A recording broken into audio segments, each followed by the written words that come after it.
come across resistance to change, we come across data security concerns, but I don't think that's the number one hurdle we have to jump. I think it's more the... In a world where building operations contribute about 28% of global energy-related CO2 emissions, Mazen Nasr doesn't just talk about solutions, he implements them. Over 14 years across the US and Middle East, he's used data to drive measurable, real-world impact. As head of sustainability at Enova, he's proving that sustainability can be more than a buzzword. It can be a game changer. Climate change it's coming. It's relentless. It's not gonna... It's there. It's real. We're falling behind, but it's not too late. I think one way or another, we have to get there. Otherwise, we're in trouble.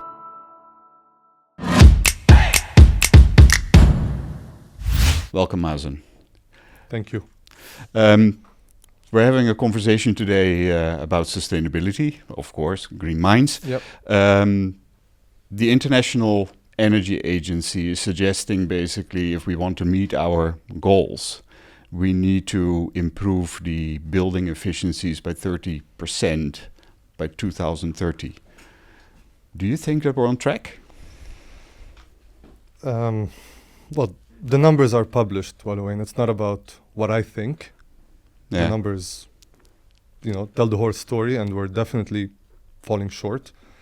We're making progress, but slower than the rate and the pace we should be going at. Yeah. Today, energy improvements, energy efficiency improvements are at a rate of roughly around 1%. To be on track, we have to be something closer to 4%. Currently, the annual investment in such efforts is $600 billion per year. To catch up, we need to triple that to 1.8 trillion by 2030. Wow. So a short answer to your question is no, not really. Not really. Yeah. So how will we get there? What needs to change to up that number from 1% to 4%? There has to be a larger commitment from all different stakeholders and all players in the market. Yeah. Not just the service provider trying to push to sell a particular service. There has to be more stringent regulations and requirements on the big polluters and carbon emitters. Yeah. And is that just an energy discussion, or are there other elements that need to come into the fold as well? There's all sorts of contributors Yeah. to this problem. Yes, energy is a big part of it. Water is a big part of it. The construction industry, all the embedded carbon is also a big part of it. Different regulations, different certifications also link the indoor environmental quality with sustainability, because this impacts human health, human comfort, human well-being. So this also has to be, this is something that cannot be overlooked. Yeah. It's definitely something that has to be a part of the equation. Yeah, because when you look at the region here, obviously the climate in the whole of the Middle East is pretty tough to deal with. We have a lot of building inventory that was built very fast over a couple of decades only. The building quality is, as a result of it, not always on par with what you would need to meet those goals. How do you sort of retrofit that to at least get closer to our sustainability goals? In terms of indoor environmental quality, or in general? In general, but also in terms of indoor quality, and also making sure that certain, let me put it in layman terms, flaws of the past are rectified. Well, there has to be a review of the design. So let's start with the new buildings that are to be constructed. Yeah. They have to meet maybe more stringent targets, but at the same time, we have to go back and revisit. Most of the buildings that exist today still have a good 40, 50, 60 years, in their life cycle. Yeah. So we can't have these buildings still perform poorly for such a long time. Yeah. So as you mentioned, the retrofit is really is going to be a big part of that. With proper monitoring, with proper operation, and with some heavy investment into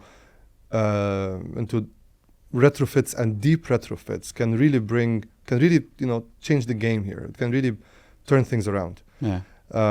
We see, typically in the projects we come across, even with as little as a 3-year or a 4-year payback, you can get up to 25-30% of energy savings.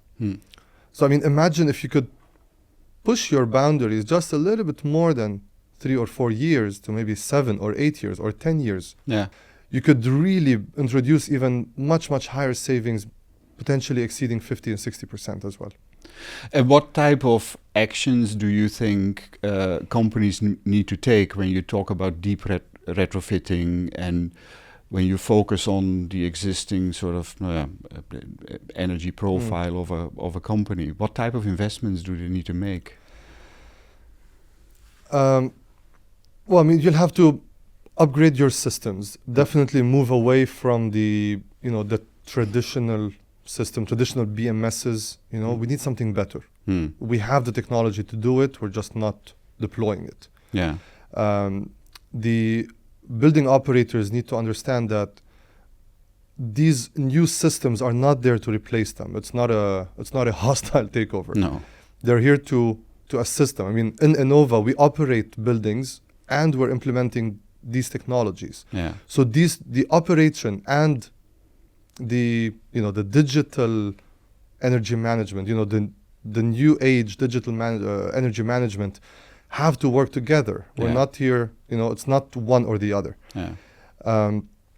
With that said, you have to upgrade your systems so your building operates more efficiently, it performs better in terms of, energy consumption, emissions, etc. Yeah. You need a monitoring system that tells you when something is wrong, right? And you need to know about it as soon as it happens, not a few weeks later when you get your utility bill. Yeah. By then it's too late. Yeah. So a proper monitoring system is really key for this to work. Yeah. And do you think that these systems can operate autonomously, or is it something that still, like most BMSs, is operated by somebody in a room looking at a screen? How do you see that evolve? That's a very good question. We're trying to push for autonomous operation. Yeah. With some kind of an expert supervision in parallel. Yeah. We're still seeing some resistance on the market when it comes to that. Yeah. But even with some supervision, you can still see amazing improvements. And we have projects where, even after we implemented energy conservation measures, so it was, just to give you a little bit of timeline. So we implemented energy conservation measures, and 1 year later, we measured how much energy savings we got. Mm-hmm. Then in year 2, we implemented, let's call it more aggressive optimization, right? And then between year 2 and year 1, we saw something close to 20% improvement on top of what we had already achieved. So this optimization is really, it's very impactful because it comes with a very small investment, but it's bringing in a lot of potential benefit. So it's a quick win, it's a very quick payback, and when coupled with the right operation team on site, you can really bring a lot out of it. And when you talk about those implementations, is that focused mainly on gathering a lot of data and analyzing that data, or is it just installing smart technologies on the various components in the super users in the building? That's a good question. The data has to be there. You need the history. You need to understand how your building performs. You need to understand the trends. We have in Enova, we've deployed some, algorithms that learn the building behavior and just by looking at the historical trends and looking at the current conditions inside that particular space and inside, and the location within the building, coupled with weather conditions outside and the time of the day and the current occupancy level in the building, we were able to cut down or to improve the scheduling, simply the scheduling, just turning on and off of the cooling equipment. Our requirement was, to reach 22 degrees at 7:30 a.m. Yeah. But in the winter time, we can get there in 5 minutes, right? But in the summertime, it might take us 45, 50 minutes. Yeah. So looking at the individual unit, whether it's a corner office or it's a zone inside an open space or whatnot, looking at the previous trends, how long that unit took under similar conditions, etc., we were able to predict the required time to reach that 22 degrees, and then start the cooling equipment accordingly. And when you look at all those sort of data points coming in your sort of experience, what was the biggest shock that you got out of it? Or insight? Yeah. Well, I mean, I work a lot with data, within the considering the nature of my job.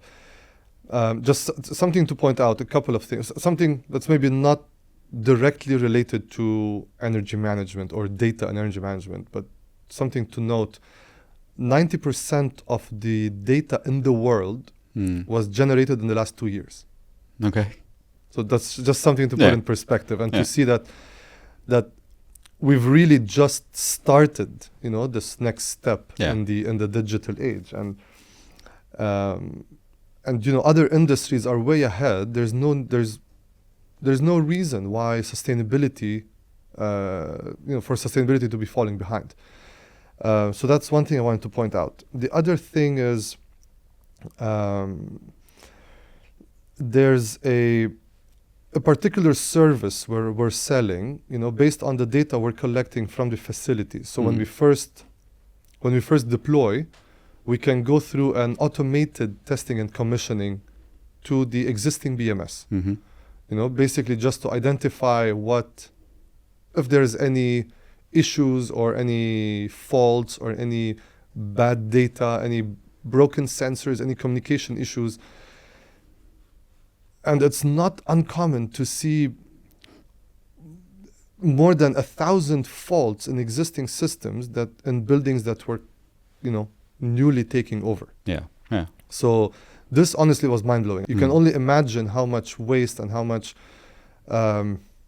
resources, energy, water, cooling is being wasted because these systems are not operating the way they should. Yeah. And it can be something as simple as a broken sensor, right? If your sensor is broken, it's reading, 30 instead of 20 degrees.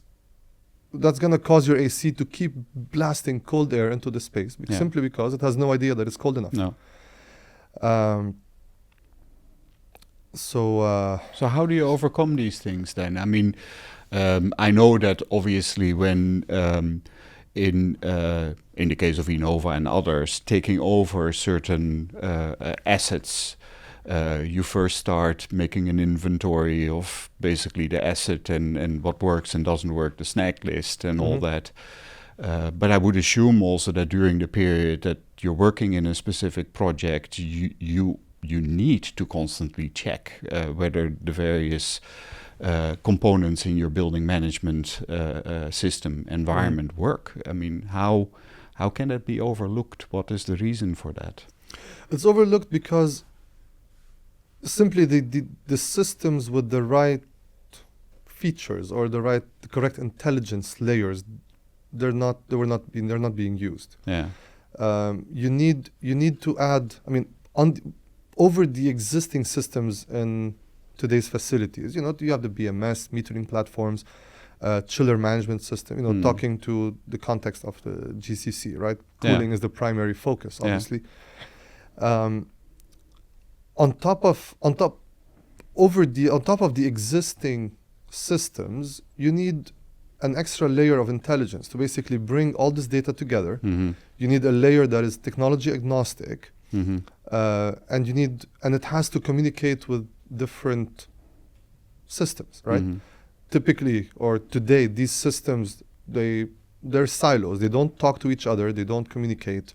There's no single platform collecting this data. That's why you need this extra layer to bring it all together. That extra layer has to be technology agnostic. It has to be on an open platform. It has to communicate to all these different systems. It has to be user friendly, because again, we don't want to push the operator out. We want to engage the operator. Yeah. And it has to be customizable.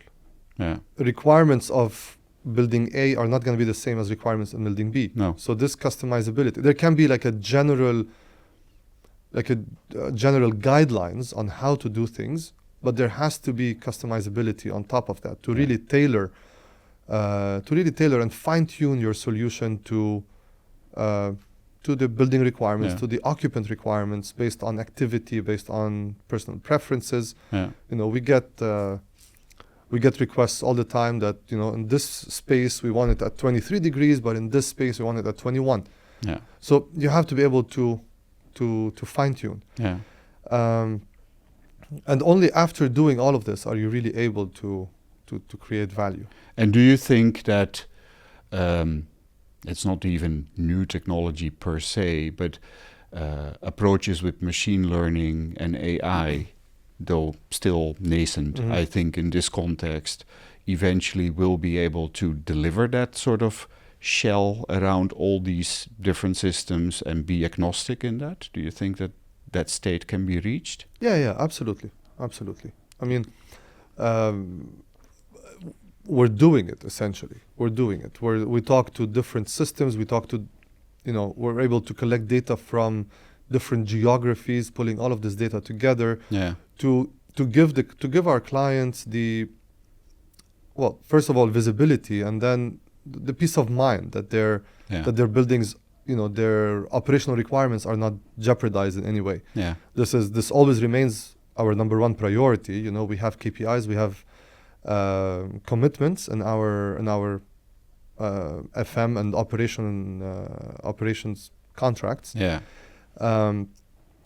So I mean, you don't really need AI to pull this data together. The AI comes more in the operational phase to help you with going that extra step, right? Yeah.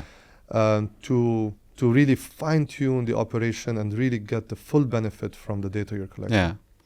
When you look at sustainability, I mean, I guess that when you speak to clients about reaching certain goals that they may have, there's always this trade-off between the short-term financial situation gains that you want to get and the long-term investment you have to make. How do you overcome, as Enova, basically in that discussion, always that sort of tension that is between those two goals? Well, I mean, you just described my day-to-day, more or less. It's a very common challenge. It's a very common challenge in the industry, for sure. But it really comes down to knowing your client and understanding their pain points. Yeah. And I want to say in the majority of the situation, the hitting the financial performance, hitting the nail on the head in terms of financial performance is it's the home run, right? This really touches a sweet spot with most of the clients. Obviously, the financial benefits, whether it's cost savings in terms of utility cost reduction, in terms of improvements in operations, in terms of achieving a relatively very quick payback, cutting down on your operational cost, improving your life cycle, your asset life cycles. All of these really, they bring out the good things that can happen in terms of financial performance. There's with other clients, it can be more related to market opportunities. In this day and age, there's a lot of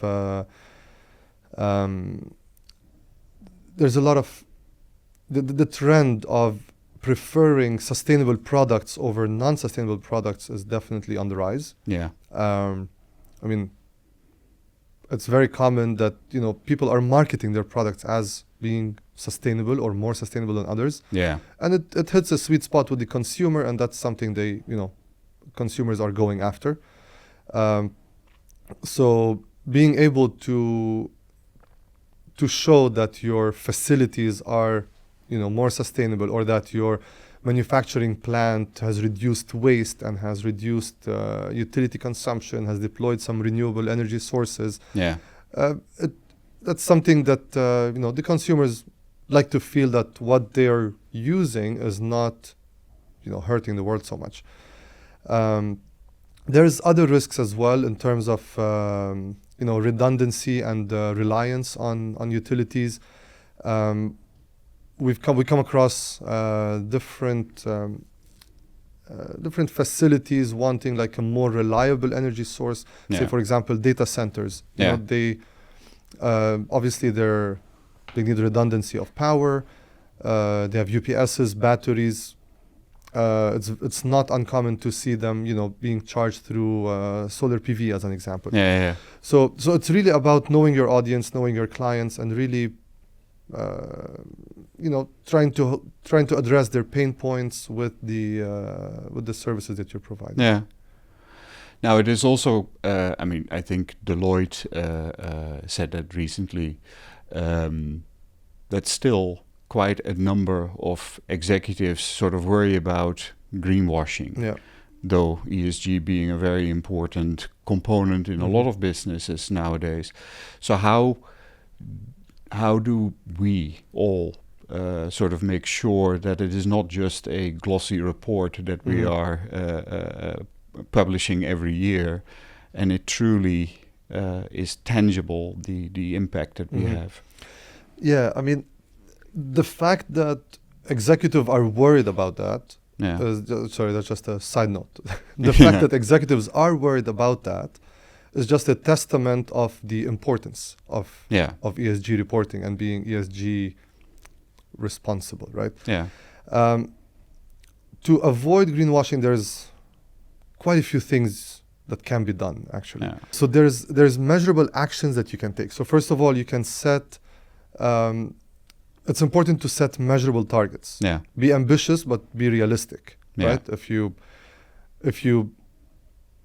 set unrealistic targets, it's definitely gonna, people are gonna ask questions like, are you really going to do that? We don't think it's realistic. You can't get there.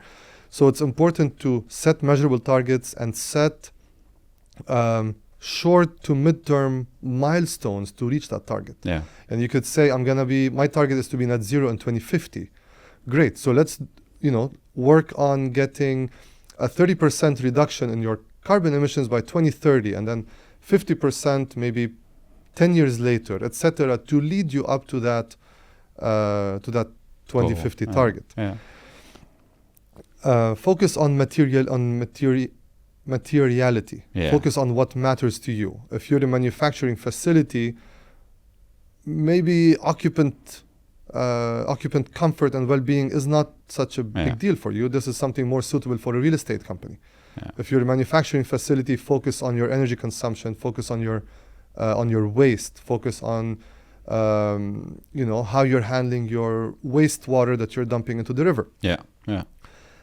So really what is more relevant to your operation, to your business, is what needs to be part of your ESG focus. Yeah. There's multiple things you can do in terms of verification. One, you can hire auditing consultants, and there's a lot of companies out there that do very rigorous verification, and they go through every single detail, and this is very important to show your stakeholders, your investors, and your consumers, your clients, that this is being happened and what you're reporting is accurate. There are different reporting standards that can be followed to make sure that you're in line with that you're in line with what is considered acceptable. There's the GRI, the Global Reporting Initiative. There's SBTI, the Science-Based Targets Initiative. That's, it's basically how to set carbon targets, carbon reduction targets that's in line with the science climate, with the climate science. There's legislative trends that you need to keep up with. That's very common in the European Union. In the US, there's different guidelines for that. And how do you translate these different KPIs, rigorous reporting outcomes, standards, to the people that operate ultimately the building? How do we sort of make them change and live it on a day-to-day basis? Is that something that you see as a challenge? Resistance to change, for example? I mean, yes, we come across resistance to change. We come across, data security concerns, but I don't think that's the number one hurdle we have to jump. I think it's more the attitude that, if it's not broken, I will not fix it. Yeah. So it really comes down to industry experts like Enova, other service providers to fill the knowledge gaps that exist with the operators. And again, we're not here to replace the operator. We're here to help them. We're here to help them perform better. And the drivers can be different. As I said before, sometimes there's different pains that you can address.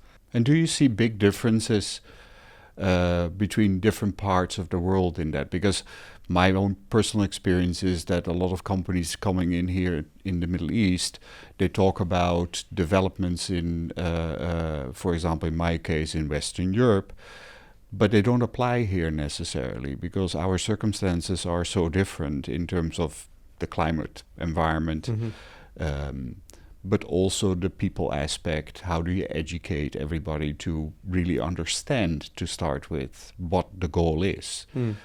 Do you experience similar sort of things? I mean, there's definitely differences. Differences in how things are run. Differences in the limitations of the grid. Differences in limitations of the buildings. So I mean, it would change from one place to another. It would change from one country to another. In the GCC in general, the focus is on cooling and comfort because obviously in the summertime it's a bit... it's very challenging. Yeah. So the requirements may differ, but ultimately we're all pushing for the same goal. Whether you're saving carbon on the heating aspect of your operations in Europe or the cooling, ultimately it's feeding the same bucket. And I find it quite encouraging, to be honest, the focus that is being put here in the region on wanting to improve. I mean, so it is not a matter of the willingness to focus on it. It is, I guess, again, as I experienced myself, educating people that innovation is actually a necessity, and what we have done always, the way we have done it, is not necessarily the way of the future.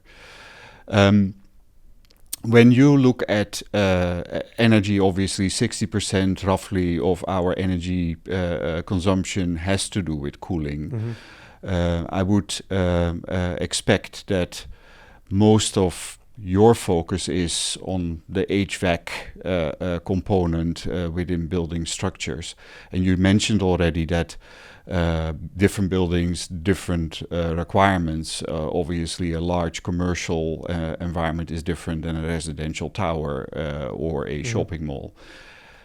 How do you sort of go about identifying the quick wins when you get in and start to consult, basically help the customer? Well, I mean, you start with the big ones. I mean, obviously, you mentioned HVAC. There's no doubt that's always our starting point. Yeah. But then the trick is, I mean, yes, there's all the different energy conservation measures that can be implemented to get you, most of the way, or to get you like a big step towards your target. I think the trick would really lie in being able to work out the details. They say the devil is in the details, and it's true.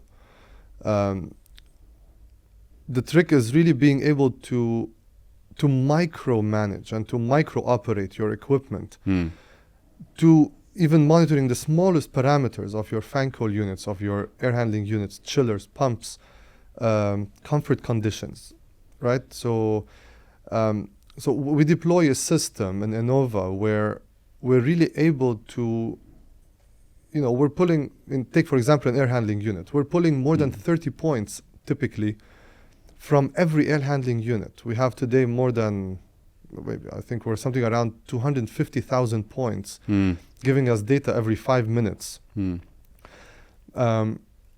we have a very rigorous fault detection engine that is, sifting through this data every 5 minutes and identifying drifts, identifying faults, issues in the operation, wasted energy, shifts in the trends, etc., etc.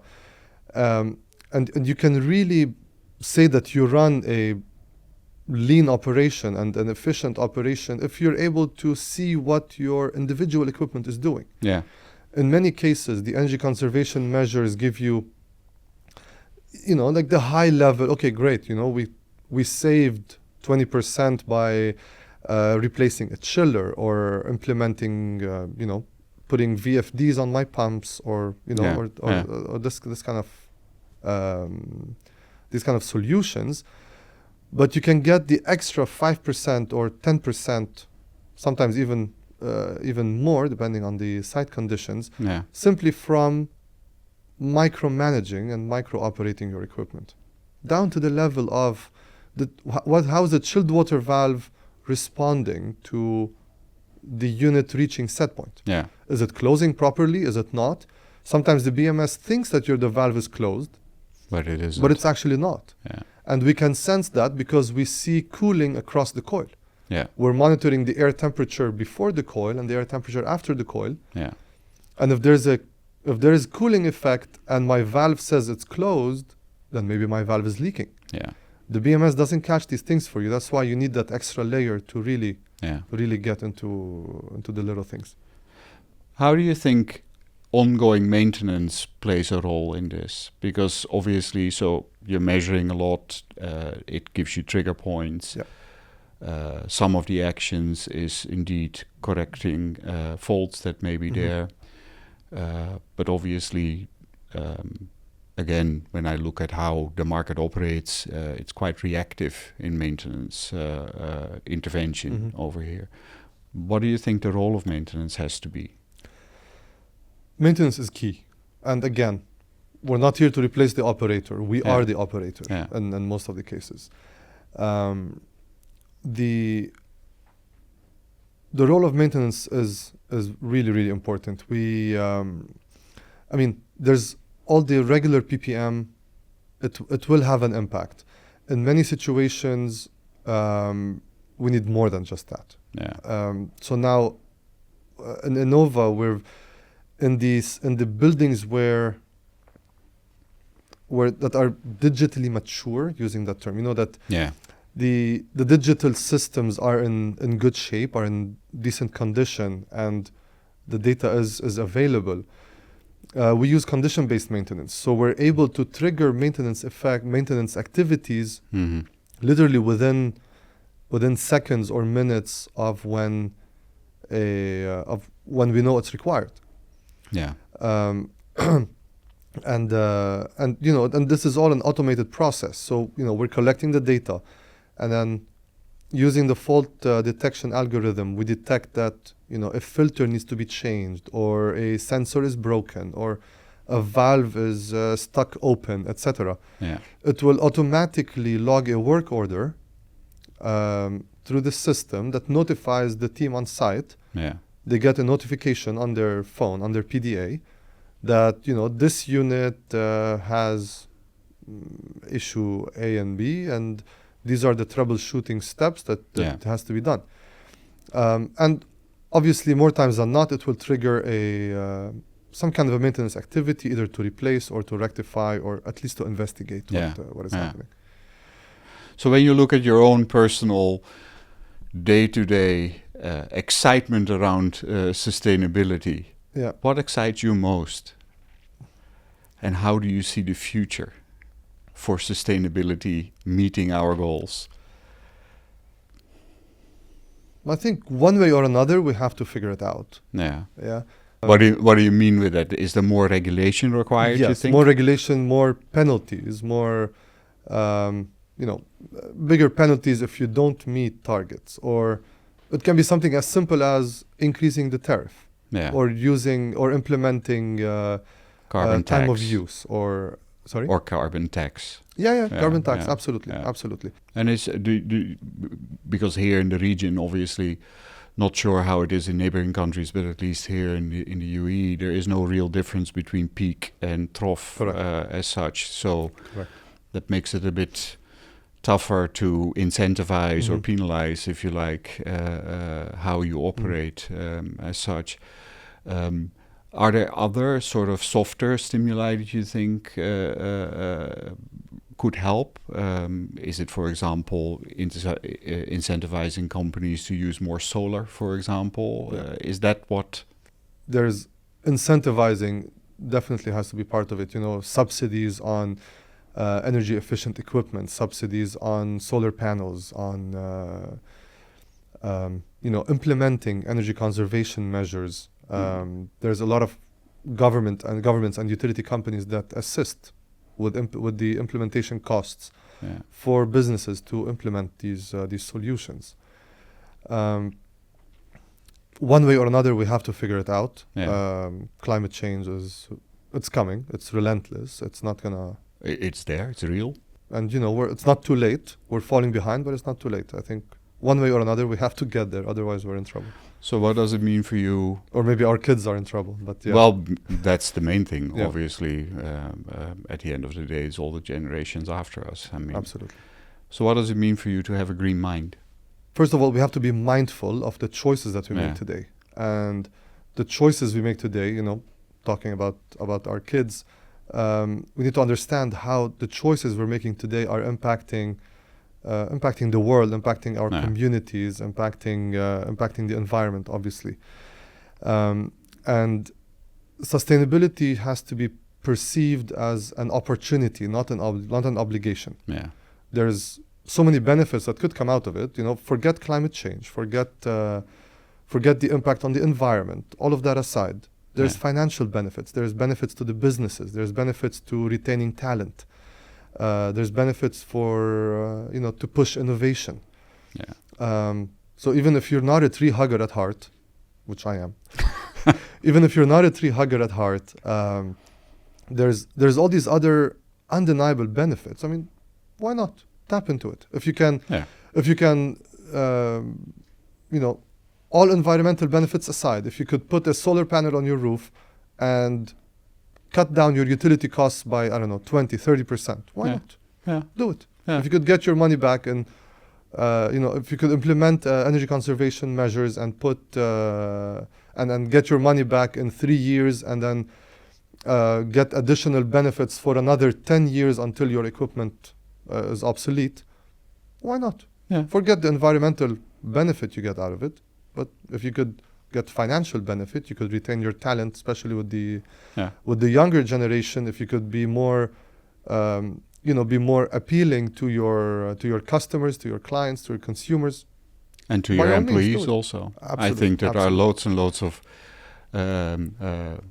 people that get energized by and a purpose, right? And something I wanted to touch on earlier, but It also looks really appealing to your investors. Yeah.